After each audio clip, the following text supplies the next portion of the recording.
Bonjour à tous, vous m'entendez, ça va? Là, comme ça, c'est bon.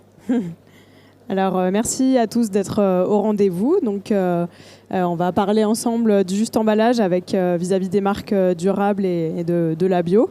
Donc, vous attendiez Laurie Gouin, ce sera à la place Marine Pérez. Laurie a eu un petit empêchement personnel, donc je reprends le flambeau. J'espère que j'en serai digne. Laurie et moi, on fait partie de l'agence de branding Team Créatif. On est né du design, donc on est une agence qui a 36 ans maintenant et qui a été fondée par deux artistes internationaux, donc Nick Craig qui est anglais et Silvia Vitale Rota qui est italienne. 36 ans d'expérience à l'international. Donc, effectivement, en tant que designer, on accompagne les marques dans leur transformation globale, évidemment tout en assurant la cohérence de leur communication au niveau local, à travers notamment la stratégie de marque et le design thinking sur toute l'expérience de marque. Donc, c'est ce qui nous a permis d'accompagner depuis plusieurs années des marques comme Björg, comme Bonduelle, comme La Vache qui rit. On a également créé la bouteille que vous connaissez de Volvic et également l'identité de marque de Saint-Michel et plus récemment à l'international avec la marque Terre d'Afrique. Donc nous sommes un groupe international engagé, donc international parce qu'on compte plus de 300 experts qui sont présents partout dans le monde. Également, on fait plus de 60% de notre chiffre d'affaires à l'international. Et engagé parce qu'on cherche tous les jours à vraiment porter nos marques vers des convictions plus responsables, des produits plus durables. Et on a voulu donc le communiquer à travers la certification B Corp qu'on a obtenue en mai de l'année dernière. Donc cette certification nous permet de répondre, de certifier que l'agence répond aux normes les plus élevées en termes de performance sociale et environnementale et de transparence et de responsabilité légale afin d'équilibrer bénéfices et raisons d'être. Donc c'est vraiment très important pour nous d'accompagner les marques durables et de l'être nous aussi en interne. Donc notre mission, c'est de donner vie à des concepts innovants où vraiment le design thinking est la clé de voûte de l'ADN de la marque, des produits et des sociétés.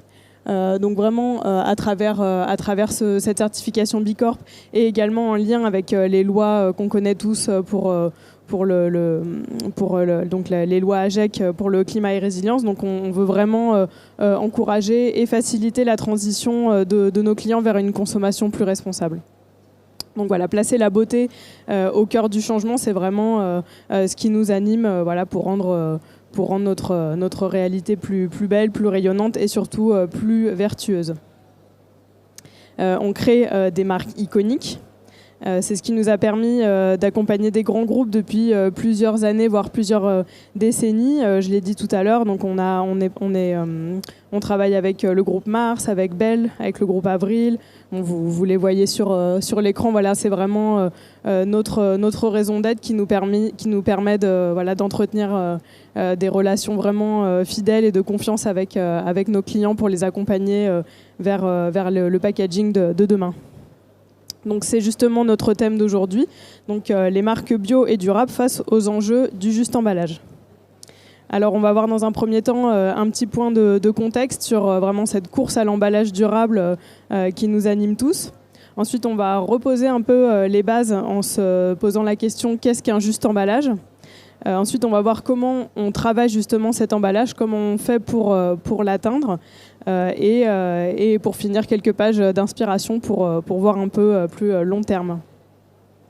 Donc effectivement, en ce moment, c'est un peu la course à l'emballage durable. Donc on voit si vous êtes peut-être comme moi abonné à Emballage Magazine, vous recevez tous les jours des innovations d'emballage qui est fait à partir de matières innovantes, qui a réduit sa proportion de plastique, qui est désormais recyclable parce que monomatériaux.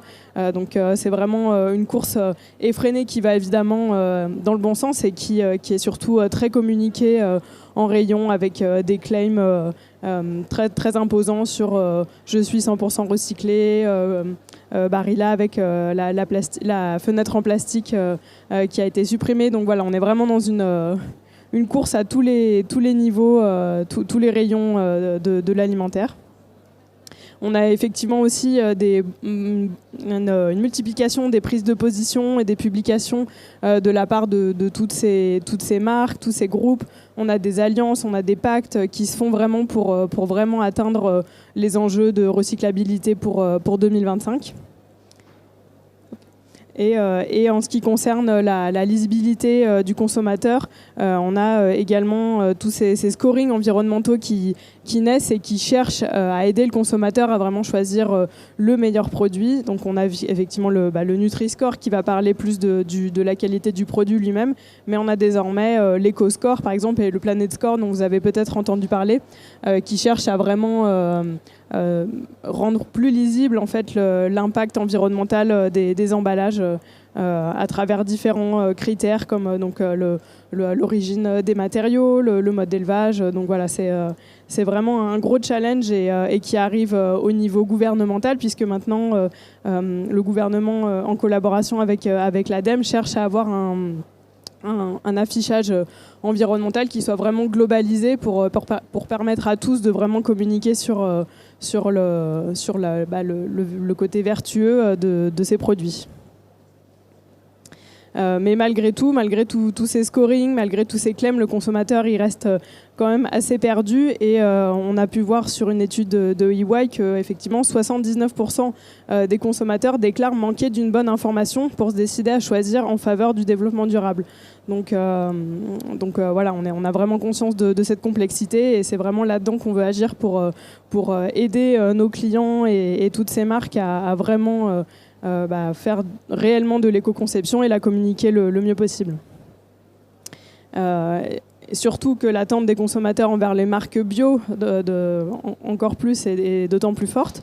Donc 70% des consommateurs bio évitent d'acheter des produits suremballés ou privilégient le vrac. Donc je pense qu'il y a vraiment un lien entre consommer bio et consommer aussi de façon durable au niveau des emballages. Donc effectivement, c'est un vrai challenge pour toutes ces marques-là.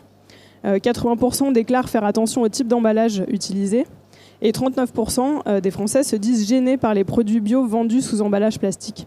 Mais dans cette majorité, on note un recul des plus extrémistes, ceux pour qui l'emballage plastique est un frein à l'achat du produit. Donc effectivement, on a une attente vraiment très forte.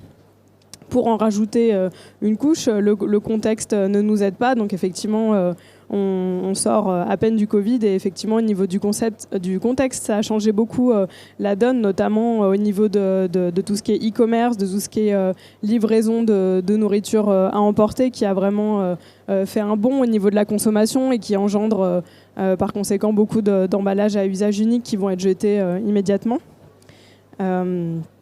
On a effectivement 83% des consommateurs qui attendent un engagement concret de la part des marques et 2 tiers qui ont carrément décidé d'arrêter d'acheter un produit à cause de son impact négatif.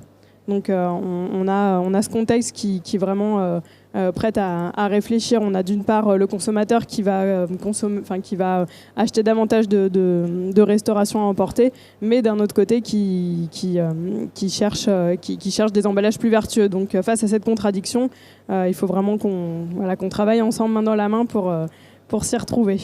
Donc voilà, j'ai dit tout à l'heure, le volume des déchets ne fait qu'augmenter. Malgré des initiatives personnelles qui invitent à réduire sa consommation personnelle.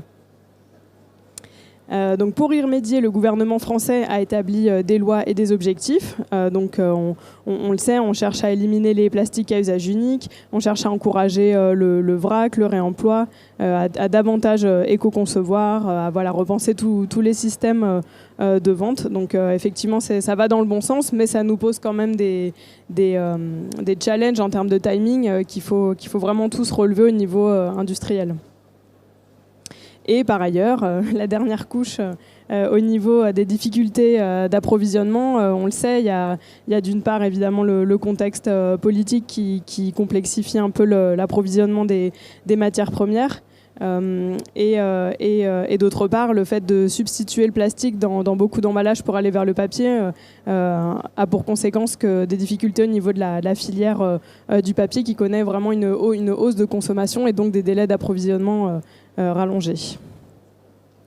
Alors, comment on y voit tout plus clair dans tout ce contexte assez complexe, finalement, quel est le juste emballage pour ma marque et mon produit?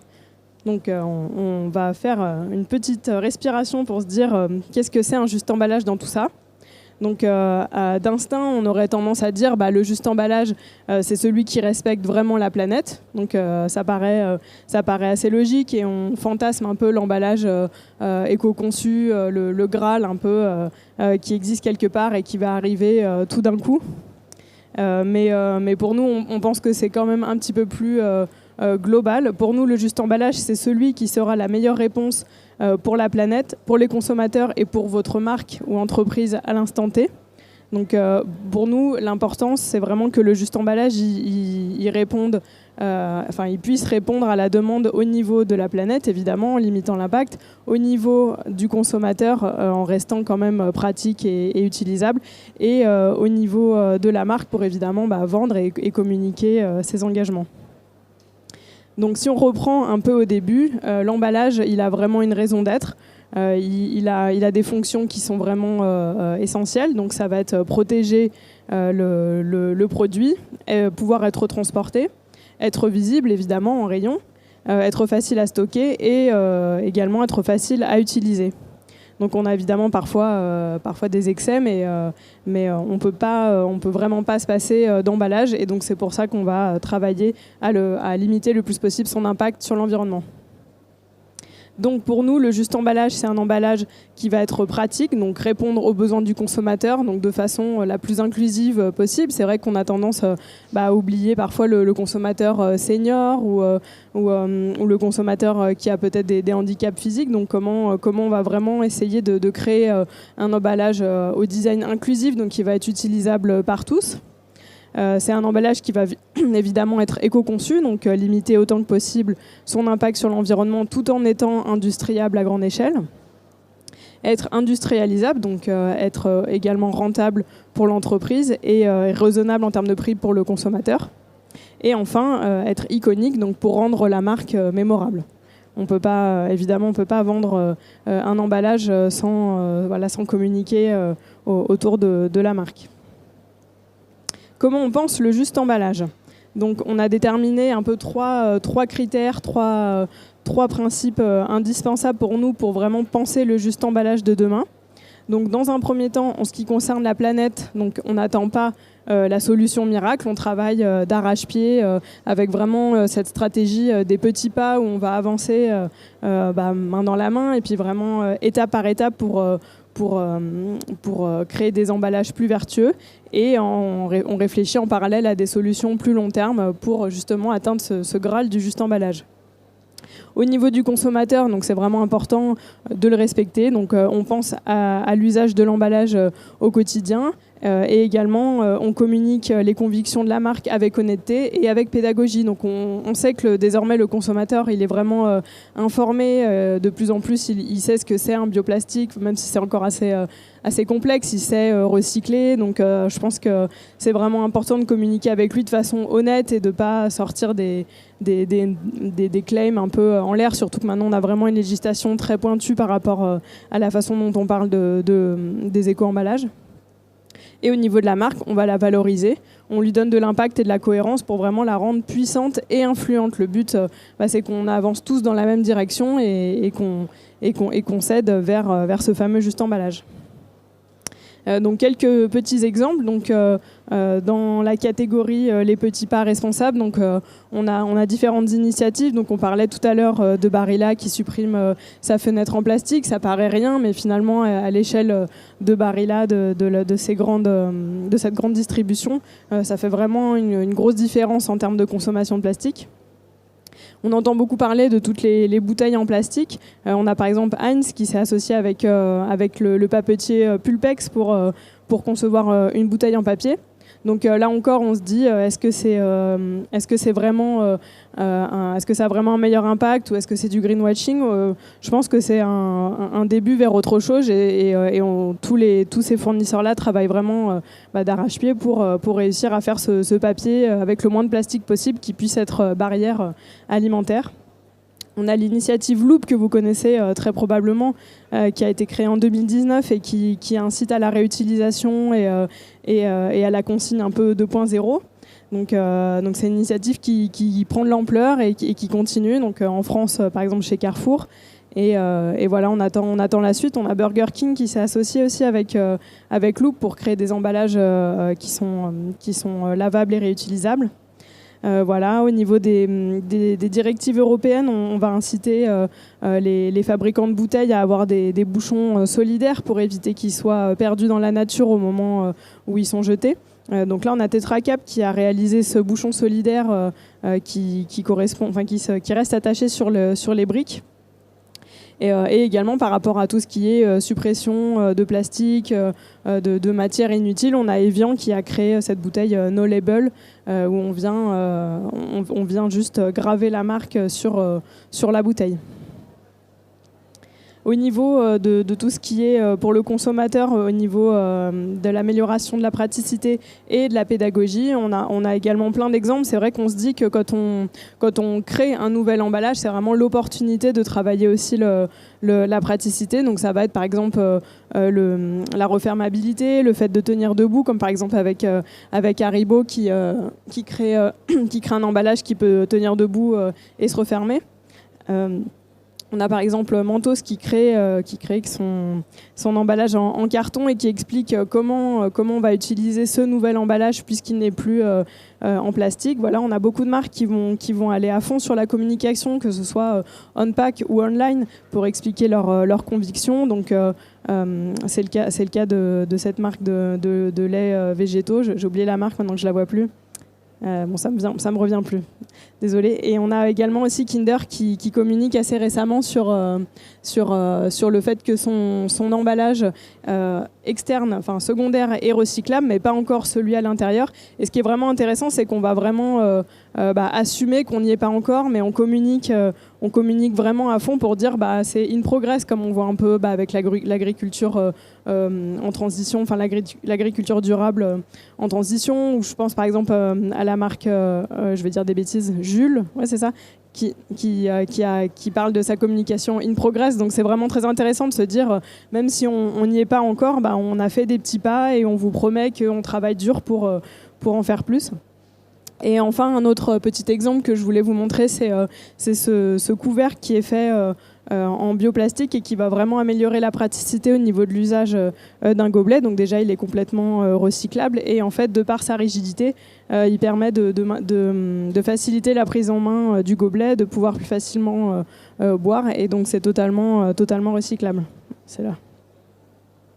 Et au niveau de la valorisation et de la cohérence de marque, on voit énormément de campagnes qui interpellent, avec par exemple Les Deux Vaches qui va parler de faire un geste pour la planète, de vraiment essayer de soulever les foules pour aller vers des meilleures convictions environnementales. On a Bonne Terre aussi, qui en plus de valoriser son produit, explique qu'il soutient les circuits courts. On a Innocent aussi en Angleterre qui va vraiment faire toute une campagne autour du plastique et du recyclage. Et également on a Bonduel qu'on a accompagné avec Team Créatif à travers la création de la charte Bipact qui va vraiment communiquer tous les engagements RSE du groupe sur tous ces points de contact. Et voilà, c'est un projet vraiment très intéressant avec Bonduel pour les accompagner vraiment sur les innovations, sur le packaging, sur la RSE en interne. Donc voilà, on veut vraiment encourager les marques, toutes les marques dans cette direction-là. Et en dernière partie, donc réfléchir au juste emballage de demain. Donc là, le but, c'est de vous montrer un petit peu des innovations qu'on a pu voir chez Team Créatif. Donc on en a beaucoup, hein. Ça peut être des innovations produits, ça peut être comment renforcer un peu la sensorialité des produits avec des emballages durables. On a beaucoup de bioplastiques qui sont créés chaque jour, qui remettent un peu dans le monde moderne des pratiques qu'on avait avant d'utiliser le plastique. Donc c'est vraiment très, très intéressant de voir ces innovations tous les jours. Donc on a par exemple Traceless qui est une start-up allemande qui a créé cette matière qui qui est un bioplastique donc totalement compostable et qui permet d'être une alternative à tous les matériaux type LDPE, HDPE, PET, donc tous les plastiques aussi bien épais et rigides que les films. Donc une initiative intéressante à voir jusqu'où ça va aller. On a Ecovatif que vous connaissez peut-être, donc c'est un collectif qui réalise qui travaille la matière du champignon pour vraiment faire plein de matériaux différents, donc pour vraiment être une alternative au polyester expansé, au cuir. On l'a même actuellement dans l'alimentaire, donc après tout le champignon ça se mange. Et donc voilà, c'est vraiment une alternative intéressante à penser pour demain.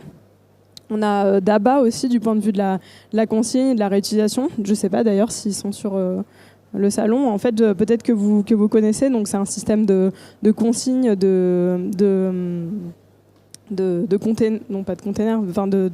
d'emballage en verre qui peut être utilisé dans plusieurs points de restauration.